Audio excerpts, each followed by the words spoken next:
आशियाना उत्सव पॉडकास्ट में आपका स्वागत है। हम सीनियर्स हम सीनियर्स हम सीनियर्स हम सीनियर्स हम सीनियर्स हम सीनियर्स हम सीनियर्स हम सीनियर्स हा हा हा हम सीनियर्स हम सीनियर्स हम सीनियर्स। सिर पर गठरी ज्ञान से भरी, सिर पर गठरी ज्ञान से भरी, हम शजर बने सब छाया है खरी, हम शजर बने सब छाया है खरी। हो हम सीनियर्स हम सीनियर्स हम सीनियर्स हम सीनियर्स।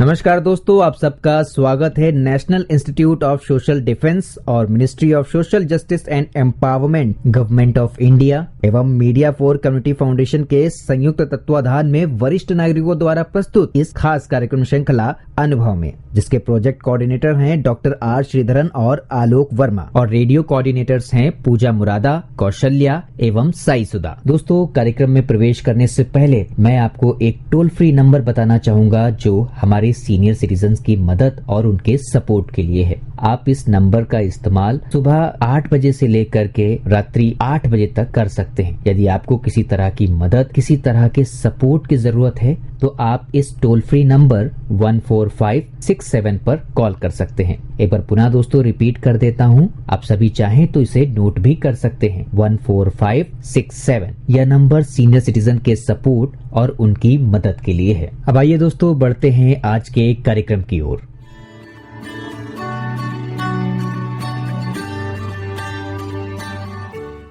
नमस्कार दोस्तों, मेरा नाम है अमिता शॉ और मैं आशियाना उत्सव भिवाड़ी से आपके लिए एक सुंदर कार्यक्रम लेके आई हूँ। जैसे कि आपको श्रोताओं पता होगा, ये कार्यक्रम हमारे साथ बनाते हैं हमारे वरिष्ठ नागरिक, हमारे सीनियर सिटीजन्स, और ये अनुभव के तहत, ये अनुभव जो इन्होंने इतने सालों की ज़िंदगी में बटोरे हैं, और ये अनुभव आपके साथ बांटना चाहते हैं क्योंकि इनका मानना है कि जो समाज ने, जो सोसाइटी ने इनको इतने साल में दिया, ये इस सोसाइटी को वापस करना चाहते हैं। तो आपको हमारे कार्यक्रम पसंद आते रहते होंगे, पर आज हम बात करेंगे श्रीमती उषा शर्मा जी से। तो उषा जी, पहले तो आपको प्यार भरा नमस्कार। नमस्कार अमिता जी। और आप हमसे बात करेंगी हमारे जन जीवन की सुंदर बातें। कितना प्यारा टॉपिक आपने चुना है, और हम जानना चाहेंगे कि ये हमारे जन जीवन की कौन सी सुंदर बातें आप हमारे श्रोताओं के साथ बांट रही हैं। जी अमिता जी, सबसे पहले श्रोताओं, मेरा प्रेम भरा नमस्कार जी। आज हम भारत के जन जीवन की उन सुंदर बातों पर चर्चा करेंगे जी, जिन सुंदर बातों ने हमारा जीवन बहुरंगी बना दिया है। जी बिल्कुल, जिनसे हमारा जीवन सचमुच सुंदर और रस भरा लगता है। जी। हम सब भारतीय हैं, हम सबका इतिहास एक है जी। जो कुछ पहले था जी। और जो अब है वे हम सबका है जी। जैसा कि हम जानते हैं, हमारा देश विशाल है, इसकी जनसंख्या बहुत बड़ी है जी बिल्कुल। परंतु हम कहीं भी रहते हो, हमारी कुछ बातें ऐसी हैं जो आपस में मिलती जुलती हैं। जी जी। तो अगर इन बातों का हम लें तो सबसे पहले मैं त्योहारों के बारे में बात करूँ। जी, त्योहार तो सबको अच्छे लगते हैं ना। जी। बच्चे, बूढ़े, सब जवान, सब ऐसे खिलखिला जाते हैं। ऐसा कहा जाता है, भारत में तो जितने दिन उतने ही त्योहार। यस, हमारे देश में त्योहारों की तो कोई कमी नहीं है। तो सबसे पहले जो हम त्योहार ले रहे हैं वो हम ऋतुओं से जुड़े हुए त्योहार। जी जी जी। ये त्योहार ऋतुओं से संबंधित हैं, जैसे कि पंजाब हरियाणा का बैसाखी त्योहार, तमिलनाडु का पोंगल, केरल में ओणम, असम में बिहू। ये सब फसल की कटाई से भी जुड़े हैं और ऋतुओं से भी जुड़े हुए हैं। अब बसंत पंचमी को ले लीजिए। बसंत के आगमन पर हम इसको मनाते हैं और बड़े उत्साह से मनाया जाता है।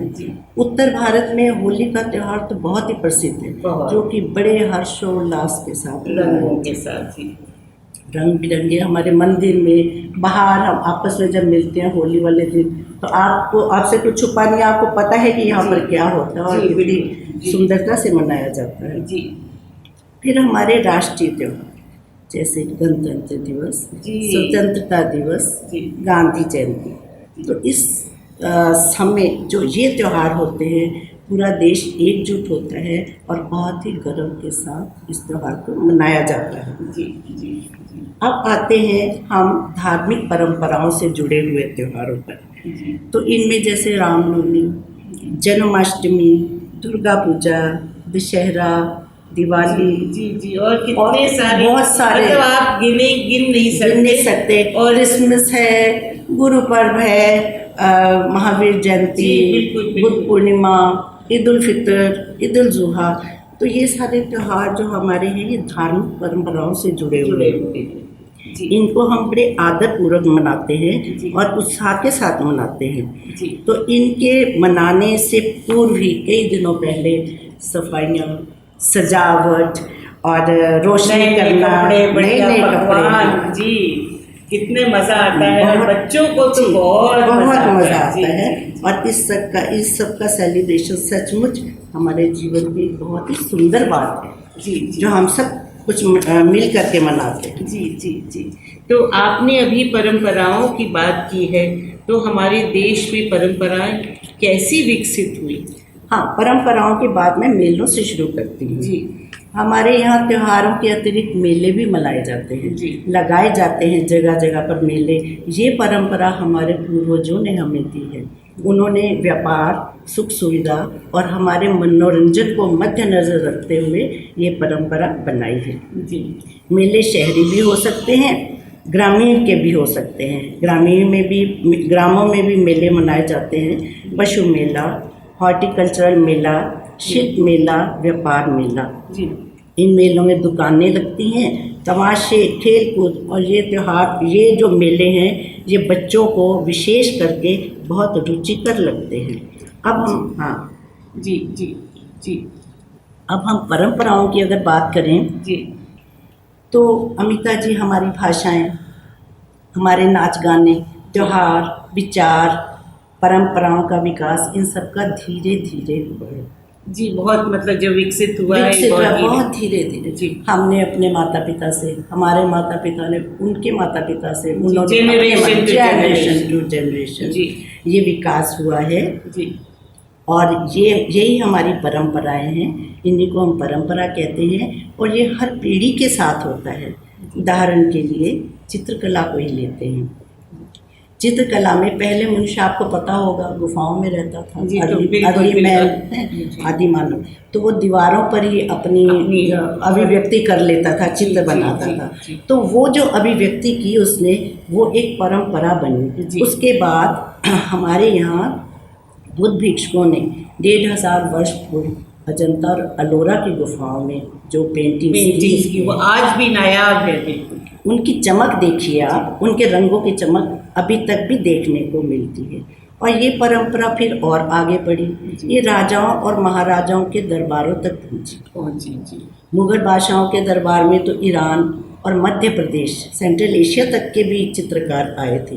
और अगर हम आज की बात करें तो आज देखिए सतीश गुजराल, अमृता शेरगिल और अंजलि इला मेनन वगैरह भी आज के प्रसिद्ध त्योहार हैं, प्रसिद्ध हमारे आर्टिस्ट जी, हैं, जी, जी। चित्रकार हैं। जी, इनकी भी एग्जीबिशंस इनकी भी एग्जीबिशन, और ये भी एक मतलब रवायत हो गई है कि जी। अच्छे अच्छे आर्टिस्ट जी की। जी। और इस चित्रकला को आज विद्यालयों में छोटे बच्चों से, प्रारंभ से लेकर के उनके करिकुलम में डाला गया है इस सब्जेक्ट को। और ड्राइंग का एक महत्व जो है हमारे सामने रखा गया है। जी जी जी ये भी हमारे जन जीवन की बहुत सुंदर बात है कि हमारे बच्चे भी पेंटिंग्स बनाते हैं, चित्रकला करते हैं और जो भी चीज़ हो उसको उसी समय देखा, आकार को अपने कैनवस पर ढाल दिया। जी जी अब इसके बाद अगर हम बात करें कि हमारे यहाँ के भवन निर्माण की, जी तो भवन निर्माण भी एक बहुत सुंदर परंपरा रही है। आज से 5000 पहले आपने देखा होगा वो जो खंडर मिले थे, सिंधु घाटी सभ्यता के खंडर मिले थे, तो उसके अंदर हमारे लोगों ने जो भी वहाँ पर देखा या सुना या जो उनको नज़र आया, तो लगता है हमारे तो लोग उस समय भी बहुत ज़्यादा होशियार थे भवन निर्माण कला में। सम्राट अशोक के समय और उसके बाद के बहुत सारे स्तूप बने जो कि सांची और सारनाथ के आपको पता है कि विशेष रूप से बहुत ज़्यादा प्रसिद्ध रहे। और इसके अलावा अलोरा में जो एक मंदिर बना, कैलाश मंदिर, वो एक ही चट्टान को काट करके बनाया गया। तो ये तो अपने आप में एक बहुत आश्चर्यजनक बात है और बहुत प्रसिद्ध है। और देखिए हमारे कलाकार तब भी थे, अब भी हैं, जो अब देखिए आज के इंजीनियर्स क्या कर रहे हैं। जी। तो अब हम पुराने मंदिरों की अगर बात करें तो पुरी का कोणार्क, खजुराहो का मध्य प्रदेश, आप गए थे बिहार जी में, आपने खजुराहो के टेम्पल्स देखे होंगे, मदुराई, माउंट आबू के टेम्पल्स। तो इन मंदिरों में मूर्ति कला, नक्काशी, पच्चीकारी, बहुत कुछ ये सब जो है खूबसूरती से बनाया गया। बीजापुर का गोल गुंबद और ताजमहल, इनको तो कहने ही क्या है। फिर किले देखिए, आगरा, चित्तौड़गढ़, दिल्ली, ग्वालियर के किले, इन सब की विशेषता भी इसी बात में है कि ये किले बहुत विशाल हैं और बहुत मजबूत है। और यही तो हमारे धरोहर है, यही हमारी धरोहर है। जी। यूरोप के लोग जब यहाँ पर आए तो वो भी अपने साथ अपनी कला लेकर के आए। जैसे कि कलकत्ता में उन्होंने विक्टोरिया मेमोरियल बनाया, दिल्ली में राष्ट्रपति भवन बनाया और मुंबई में उन्होंने गेटवे ऑफ इंडिया बनाया।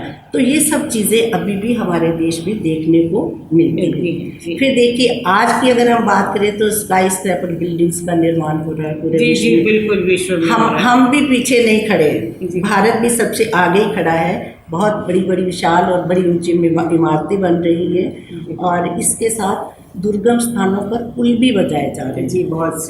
बहुत पुल बन रहे हैं, पुल बन रहे हैं। जी हाँ। तो ये भी भारत की एक बहुत सुंदर बात है। और सबसे सुंदर बात ये है कि भारतवासियों ने इन सारी कलाओं को संजो कर रखा है, जो कि विश्व के लोग आज आते हैं और भारत को रिस्पेक्ट करते हैं, देखने के लिए आते हैं। जी। तो अगर हम बात करें यहाँ पर भारत के नृत्य और संगीत की, बहुत जरूरी है। आपका तो नृत्य संगीत हमने देखा, सुना और आप करवाते हैं जिस खूबसूरती से होता है। तो एक लोक नृत्य और लोक संगीत, जी ये तो बिल्कुल हमारे प्राचीन काल से चला आ रहा है। जी। दूसरा है हमारा शास्त्रीय, इसके कई घराने हैं। जी। तो जो हम नाव खींचते हुए जो नाविक कई बार गाना गाते हैं या बोझा ढोते हुए जो गाए जाते हैं, एक्चुअली वही लोग गीत हुआ करते थे। फिर उसके बाद शादियों ब्याहों में भी लोग पर आपने पहले बिहू और इनकी चीज़ों की बात, त्योहारों की बात की थी। हर प्रदेश के जो ये हैं इसके अलग अलग गीत हैं। हाँ, बिहू पे क्या गाएंगे? जी हाँ, बिल्कुल। और वैसाखी पे भंगड़ा हो रहा है, गिद्दा एग्जैक्टली। और ओनम पे अलग तरह के अपनी भाषा के, लेकिन उनका संगीत बहुत प्रिय लगता है हमें। वर्डिंग समझ आए या ना आए, संगीत बहुत कानों को भाता है। जी। तो वही चीज़ें आपने अभी जो बताई हैं एग्जैक्टली। और इसी तरीके से इनके डांस देख लीजिए, पंजाब और हरियाणा में भंगड़ा कम चलता है, पंजाब में ज़्यादा बहुत चलता है। और उसके बिना कुछ प्रोग्राम ही नहीं, रौनक जाती है। जी। हिमाचल का नटी, असम का जैसे आपने बिहू अभी बताया, आंध्रा का बुर्रा कथा। तो अगर हम इसकी शास्त्रीय संगीत की बात करें तो ये विशेष तौर पर विशेष रागों पर आधारित होता है। जी। और ये बहुत पहले से चला आ रहा है और हर समय का एक विशेष राग होता है। पुराने समय के हमारे जो भारत के गायक थे, तानसेन, संत गायक हरिदास और बेजू बावला, अपने नाम सुने होंगे, प्रसिद्ध है, हमारे इतिहास में है, बच्चा इनको जानता है। इस तरीके से राष्ट्रीय नृत्य अगर हम शास्त्रीय नृत्यों की अगर हम बात करें तो भरतनाट्यम, कुचिपुड़ी, मणिपुरी, ओडिसी, कथक, ये सब प्रसिद्ध है। केरल का कथकली देखिए, कर्नाटक का यक्षगान, क्या खूबसूरती से निभाया जाता है। और इन नृत्यों की आप वेशभूषा देखिए, क्या खूबसूरत लगती है। मुखौटे और ये सब कितनी सुंदरता से ये पहनते हैं। नृत्य पहले भारत में मंदिरों में होते थे, अब तो उसके बाद राज दरबारों में आके जी। और अब तो किसी भी जगह जगह पर होते हैं। स्कूलों में भी सिखाए जाते हैं। जी तो हम इनकी ड्रेसेस की बात कर रहे थे, तो हमारे देश के जो लोग हैं उनकी भी कोई ड्रेसेस ऐसी नहीं है कि हम उनको ऑर्डिनरी समझे, बड़ी खूबसूरत ड्रेसेस होती हैं उनकी भी। और जैसे कि पंजाब में और कश्मीर में सलवार कमीज पहनते, जी जी सलवार कमीज पहनते हैं, पुरुष भी सलवार। ये तो खैर विविध है, पूरे विविध है। पूरे हाँ, देश पूरे में देश। बिल्कुल अलग है। राजस्थान में रंग बिरंगी तो ये जो साड़ियाँ है पहनी ये जाती हैं। खान पान में भी इसमें आता होगा कि सब तरह का खान पान वो सब जी। सारा कुछ इसी में ही आता है। जी जी जी। तो जो आपने आज के जनजीवन की सबसे सुंदर बात क्या लगती है हमें? हाँ अमिता जी, हालांकि हमारे देश में खान पान, पहनावे, आवास, भाषा, नाच गाने ये सब भिन्न भिन्न प्रकार के हैं, परंतु फिर भी इसके होते हुए भी सुंदर कविताएं, कहानियां, लेख पढ़ने को मिलते हैं। जी जी। तो इसकी जो विविधता है जी, तो वो इतनी सुंदर है कि हम इस पे घंटों बात कर सकते हैं। तो आपने बहुत सुंदर तरीके से हमारे जनजीवन की जो सुंदर बातें हैं वो हमारे श्रोताओं तक पहुंचाई हैं, और हम आपके लिए मतलब हम आभार प्रकट करते हैं आपके लिए, और प्यार भरा नमस्कार हमारे श्रोताओं को। आपको ये कार्यक्रम देखिए, हमें अपने देश पे मान होना चाहिए, जो जी। उषा जी ने बताया इतनी बाखूबी से कि यूनिटी इन डाइवर्सिटी, हर एक चीज डाइवर्स है। हाँ। तो आपका अनेकता में जी एकता। जी जी, तो जी। आपने इतना सुंदर और विवरण सबसे किया है। महत्वपूर्ण बात जी, ये है जी, कि जी, हम सब जी, सब मिलजुल के रहते रहते हैं। हैं। तो प्यार भरा नमस्कार आपको उषा जी, और श्रोताओं को भी प्यार श्रोताओं भरा को मेरा नमस्कार। अमिता जी नमस्कार। और श्रोताओं, फिलहाल वक्त हो चुका है आप सभी से विदा लेने का, और चलते चलते आप सबको एक बहुत ही खास नंबर हमारे वरिष्ठ नागरिकों की सहायता, उनके सपोर्ट के लिए मैं आपको बताना चाहूंगा दोस्तों। Elder line toll free number है ये, आप चाहें तो इसे नोट कर सकते हैं, 14567। एक बार पुनः सुने दोस्तों, 14567। यह नंबर वरिष्ठ नागरिकों की मदद और उनके सपोर्ट के लिए सुबह 8 बजे से लेकर के रात्रि 8 बजे तक अवेलेबल है। यदि आपको किसी तरह की परेशानी या किसी सपोर्ट की जरूरत है तो आप इस पर कॉल कर सकते हैं। फिलहाल मैं ले रहा हूं इस कार्यक्रम से विदा। नमस्कार। हम सीनियर्स हम सीनियर्स हम सीनियर्स हम सीनियर्स हम सीनियर्स हम सीनियर्स हम सीनियर्स हम सीनियर्स, हा हा हा, हम सीनियर्स हम सीनियर्स हम सीनियर्स।